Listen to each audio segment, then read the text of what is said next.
First off, just let me say what a great crowd. Uh, Super to see Bobcat Stadium like that, and wish we could have played a little better for them or done a little better, but still, they made a big difference, and it was just exciting, and I know our players were really fired up because of that, so that was really great to see. Um, I think the first half we adjusted a little bit to the speed of their offense a little bit defensively, and penalties hurt us. Um, we kind of shot ourselves in the foot offensively. It should have probably been maybe a 21-10 game, 28-10 game at halftime, 28-14, and as you guys heard me say during the week, you can't play these guys and miss opportunities. It's hard to beat them when you do that. But I thought we hung in there. Our guys played hard. We kept fighting, and we gave ourselves some opportunities. We got some points on the board. And defensively, we held them to one score, and they had to do it left-handed. They had to throw it for a touchdown instead of run it. We held them to 352 rushing. That's the lowest in 3 games. So we did some good things. We needed to score more points and take advantage of our opportunities offensively to be able to beat a team like this tonight. When did you know that Reynolds was not going to play? Pre-game warm-up. Pre-game warm-up. The team had committed 11 penalties for 124 yards.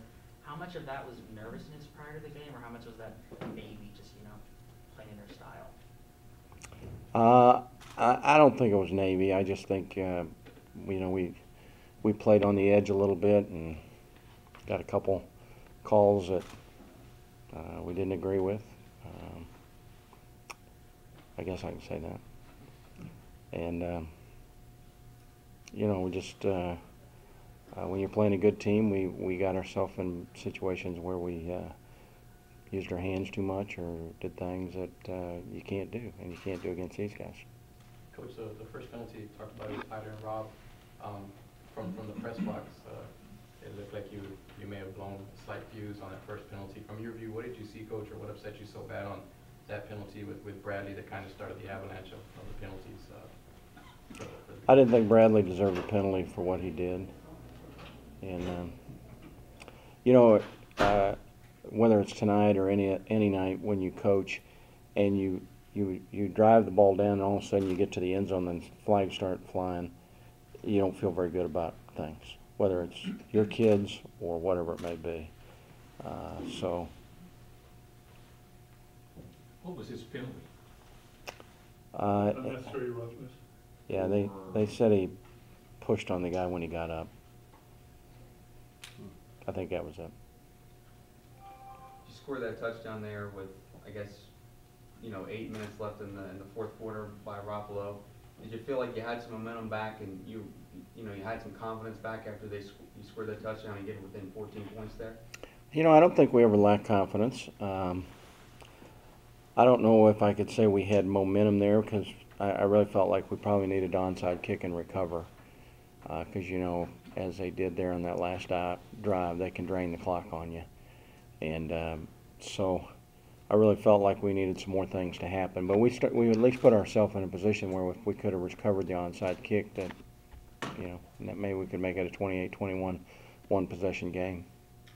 How tough is it, too, when, they're running the ball and you're expecting them to run and then they're able to make a big pass play for 67 yards and it kind of comes out of nowhere and it's unexpected for the defense to see a kind of play like that?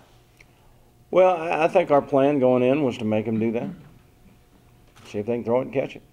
They hadn't done it all year for much. And threw for 20 yards one game and not much more another one. And to their credit, they did it. I thought the backup quarterback threw better than I hoped he'd throw. Our free safety probably should have showed up a little bit better there. I'm not exactly sure why he didn't. It shouldn't have been the big play that it was. It should have been a good play for him. But that's what happens when you play an offense like that. You've got to press the issue in the run areas, and you get vulnerable there. They had some other guys open. We sacked him a time or two, or hit him, and caused bad throws, and got a pick, and things like that. if somebody said before the game we're going to give up one touchdown pass tonight, I'd probably say we're still going to have a chance to win the game. I didn't expect that we were, knowing the chances we were going to take to try to shut off the run, that might not happen. That sequence where you got those successive penalties the first quarter, did that, in the grand scheme of things, make that much of a difference? Oh, I don't think it's hard to say. If we get some points here, it helps, but they still scored the first 3 times they had the football, and I don't know if they scored the 4th time or not, but I know they scored the first 3 times. So in first 4 times they had the ball. So in the grand scheme of things, I don't know if it was that big a deal. And it is, because when you get down there and you have opportunity to score and you don't score, we missed the field goal, I think, on that. So we still had a chance to get points out of it when we hit the upright. So we overcame it a little bit, but we lost the opportunity to get a touchdown. Coach, talk about, obviously Navy put up 487 yards on Ohio State. So for that perspective, you guys saw them about 130 yards less on the ground. Can you talk about Coach Thompson's scheme in the first half? It looked kind of like a rotating 2-4-5 with Kareem Berry kind of standing outside as a backer, kind of coming in as a DN, and then a lot of 3-3-5. Were you impressed overall, obviously, with the results? We can elaborate a little bit about that and how the team played. I thought we, you don't go into the game expecting to stone these guys, but I thought we defended them pretty well. We got caught on what I call an outside veer play where they doubled our tackle, and our tackle slanted inside, so he made it easier for him, and he shouldn't have done that. And then I think the first touchdown, we were just in a 50, and we didn't tackle the fullback. Now, for 2 weeks we've talked about tackling the fullback, and so I believe somebody didn't quite do that play. So, but that, that's how they have success. You miss an assignment, you don't quite fit it the right way, and they make you pay, and they did in that instance. They had maybe, I don't know the exact number, I would say 6, maybe 7, 8 explosive plays of like 20 yards or more, the Copeland run and pass, but overall there didn't seem to be that many. Were you happy with that? Well, I thought if we were going to win the game, it was probably going to be a 38-35, 40-35, 35-31 type game. I didn't think we were going to be able to score more. Well, I don't know if I thought that, but I thought if we're going to win, we're going to have to do that. I thought we need another turnover or 2 in there. We only got 1, I believe, tonight, right? 1 turnover. Stopped them on 4th down once, which is like a turnover. Jamal's interception. Yeah. So we needed another one of those or 2, and we could have been a little bit different. Cash in on our opportunities when we get down there. You have to do that against them. Coach, a quick preview just on, obviously now you face a Big Ten opponent in national television again. Quick couple words on what you're looking for the Fighting Illini. Well, it's their first road test, and the score I saw today, they were getting handled by Washington, but they're 2-1. They throw the ball pretty good, I think. This will be a stiff test for us. Every bit as big or hard as this one was, but at least we'll play a little more conventional offense this week and can go back to some of the things that we work on all the time on a daily basis. This, a game like this takes its toll on you because you have to spend so much time on it.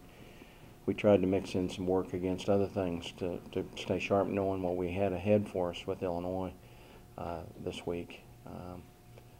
But I tell you a lot more about them Monday or Tuesday. Can you talk about your confidence in your team? Your ability. Aside from a few things, you really competed pretty well against a quality opponent. The UAPB game, there's a lot left up in the air. Can you just talk about your confidence in your team moving forward throughout the season? I don't like any. I thought we did some good things tonight. I thought David Mayo played a superb game. I haven't been able to see any statistics, but I would guess he had between 20 and 25 tackles. And we put him in a position to do that. Offensively, we had 400 and some yards, and Navy made us earn everything as I would have expected them to do. We didn't get many explosive plays off of them. but we did some good things. So, we keep getting better. We can stay healthy. We're going to win some games. We got a couple tough ones here in non-conference ahead. Tulsa up there won't be easy either. But I like our team. Coach, when we were down 7-0 and we were deep in their territory, whenever they got the penalties back to back, do you think that was a turning point in the game? Did that scare you at all, or did you see another point in the game as a turning point? I certainly didn't think that was a turning point. I don't know exactly what the turning point was in the game, to be honest, at this point in the evening. Mm-hmm. When you get down 21-28 nothing to these guys in the first half, that makes it kind of hard. But to our guys' credit, we got the score before half and we kept fighting, and that was pretty big for us to get those points on the board. We held them pretty well in the third quarter. We didn't get any points in the third quarter, and that's, we needed to get something on the board in that quarter. If there is a turning point, I'd have to look at that.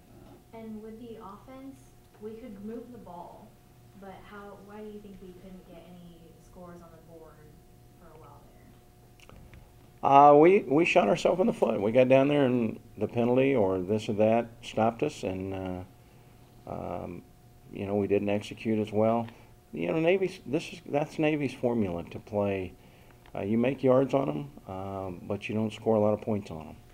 And I don't know how many possessions we had tonight. We must have had our share. We ran 80 snaps, so we had some plays. We dropped a ball or two. We just didn't execute well enough down there in scoring territory to get them on the board. Coach Smith stepping in there for Radko, just a couple words on how he played tonight. Excuse me? Smith stepping in for Radko. Yeah, I thought he did well. I hated to lose Mike, but Stevens practiced well, and I think this was good. Really the last 2 weeks he's played more than ever before, and good experience for him, and we're probably going to have to use him a little bit here for a while. Coach, at the end he walked off. He had a pretty nasty gash actually over his eye. Anything on how Steven's doing, and then of course is Mike going to be maybe day-to-day or going forward? I'm not sure about Mike yet. Steven did that in a walkthrough on Tuesday or Wednesday when we didn't have helmets on. Somebody dove for something and hit him in the head, so that was just a recurrence of that one. Okay. It wasn't that. So. Coach, can you explain why you chose to go with two down defensive linemen majority of the night versus having four down defensive linemen? Well, that was the scheme that we worked on and chose to go against, and in our research, a lot of people with the exact same front. Western Kentucky held them 7 points last year with the exact same defense. I was a little disappointed. There was no way they knew we were going to show up in this front because we never run it before and never showed it against them 2 years ago. And darn, lo and behold, the first snap of the Temple game, they're in the same thing we're planning on coming out in. So, I think what happens, 2 years ago, people were playing a 4-3 and doing some different things to stop them, and now people are playing this front to try to defend them. And so at least either people are thinking like us or we're thinking like them, because we worked on this in the summer to come up with our plan. And we played some down 50 look too, but we moved a linebacker up to be over the nose just for the quickness of. Because usually when we did it, we were going to be doing some type of movement thing, stunt things, and so for the quickness of getting him across to defend the gap versus midline and things like that, we utilized him. Plus, we didn't have to substitute personnel and let them look over the sideline and look back and say, okay, they're in this, we're going to call this, or we could move in and out of things. When they checked, we checked. It's a game of chess out there, I guess. We both were doing Navy our could checks. have. Oh, I'm sorry, I interrupted you. Navy could have scored one more time towards the end, decided to take a knee, and then they even came over and joined your players in the fight song. Can you kind of talk about the classiness of the Navy football team and what it was like to play against them and their coach? Well, anytime you play the academies, and I've played all of them, and I've played them 10 or 12 times, and you admire what they stand for. You admire what they do, what they go through. You know, they'll fight a lot bigger battles in their lives than what they fought tonight, and we all understand that and appreciate it. You know, I was proud of our players to go show their respects to the Naval Academy and to the things that they stand for and the leadership they provide our country. And they, you know, they came over with our guys too. I didn't suspect that. So, you know, at the end of the game, that's what it's supposed to be: sportsmanship and respect for each other. And our guys respect theirs, and I think theirs respected ours. And we respect them beyond the football field. There's certainly no doubt about that. It was also Military Appreciation Night. Do you want to care to comment on anything about Well, that?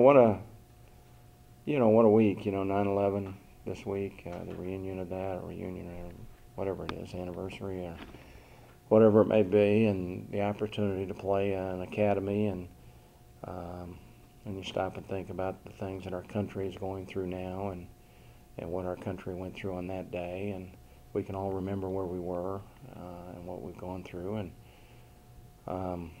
we live in this country for a reason, and we appreciate the things they do to make it so we can live with freedom, and you know, this is a touching week to play an academy team, no doubt about it.